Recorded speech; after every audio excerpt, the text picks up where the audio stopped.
সবাইকে স্বাগত সংবাদ এক নজরে। সঙ্গে আছে রাশিদা সুলতানা রিঙ্কু। বিভিন্ন সরকারের কাছে নানা রকম সুযোগ সুবিধা নেওয়ার জন্য সাংবাদিকদের সমালোচনা করে প্রধান উপদেষ্টা প্রেস সচিব শফিকুল আলম বলেছেন, এটা কোনোভাবেই কাম্য নয়। জাতীয় প্রেস ক্লাবে এক আলোচনা সভায় তিনি কথা বলেন। এতে বিএনপি মহাসচিব মির্জা ফখরুল ইসলাম আলমগীর বলেন, জুলাই আগস্ট আন্দোলনের অর্জন ধরে রাখতে সবাইকে ঐক্যবদ্ধ থাকতে হবে। কারাবন্দী নেতা এটিএম আজাহারুল ইসলামের মুক্তির জন্য সরকারকে যথেষ্ট সময় দেওয়া হয়েছে বলে মন্তব্য করেছেন জামায়াতে ইসলামীর আমির ডাক্তার শফিকুর রহমান। আজাহারুল ইসলামের মুক্তির দাবিতে নিজে গ্রেফতার হওয়ার ঘোষণা দেন শফিকুর রহমান। লক্ষ্মীপুরে এক জনসভায় তিনি বলেন, একে একে সব জাতীয় নেতা মুক্তি পেলেও বৈষম্য ও জুলুমের শিকার হচ্ছেন আজাহারুল ইসলাম। মূল্যস্ফীতির লাগাম টানা সহ অর্থনীতির ঝুঁকি কমাতে সরকার কাজ করছে বলে জানালেন বাণিজ্য মন্ত্রণালয়ের অতিরিক্ত সচিব আব্দুর রহিম খান। আর বাংলাদেশ ব্যাংকের নির্বাহী পরিচালক সায়রা ইউনুসের দাবি, মূল্যস্ফীতি কমতে শুরু করেছে। বর্তমানে টাকা ছাপানো যৌক্তিক পর্যায়ে এসেছে বলে জানালেন পলিসি এক্সচেঞ্জের চেয়ারম্যান মাসরুর রিয়াজ। এক সেমিনারে এসব কথা বলেন তারা।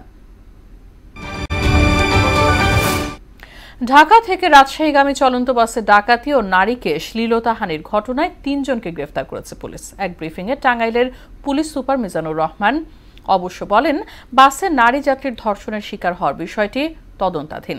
গেল ১৭ ফেব্রুয়ারি রাতে বাসে ডাকাতি ও শ্লীলতাহানির ঘটনা ঘটে।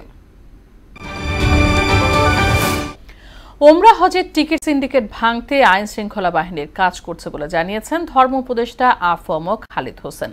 নাটোরে মডেল মসজিদ ও ইসলাম সাংস্কৃতিক কেন্দ্রের উদ্বোধন শেষে তিনি বলেন, কোনো এজেন্সি ৩ দিনের বেশি টিকিট বুকিং দিতে পারবে না। সুশাসন প্রতিষ্ঠায় বর্তমান সরকার প্রচেষ্টা চালিয়ে যাচ্ছে বলেও জানান উপদেষ্টা। যুদ্ধবিরতির চুক্তির আওতায় ৬ জনের মধ্যে ৫ ইসরায়েলি জিম্মিকে মুক্তি দিয়েছে ফিলিস্তিনের স্বাধীনতাকামী সংগঠন হামাস। এখনও একজন জিম্মি মুক্তির অপেক্ষায় রয়েছেন। শনিবার বিকেলে ৫ জিম্মিকে নুসিরাতের শিবির থেকে মুক্তি দেওয়া হয়। এর বিনিময়ে ইসরায়েলি কারাগারে থাকা ৬০২ ফিলিস্তিনি কারাবন্দীকে মুক্তি দেওয়া হবে।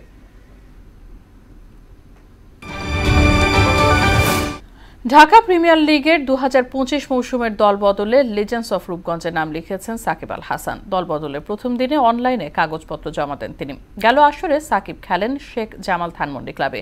এদিকে ক্লাব কর্তৃপক্ষ আশা, আগামী মাসের শুরুতে প্রিমিয়ার লিগে সাকিবকে পাওয়া যাবে। এই ছিল সংবাদ এক নজরে। সবশেষ খবর সবার আগে জানতে মোহনার সাথেই থাকুন। সঙ্গে থাকার জন্য ধন্যবাদ সবাইকে।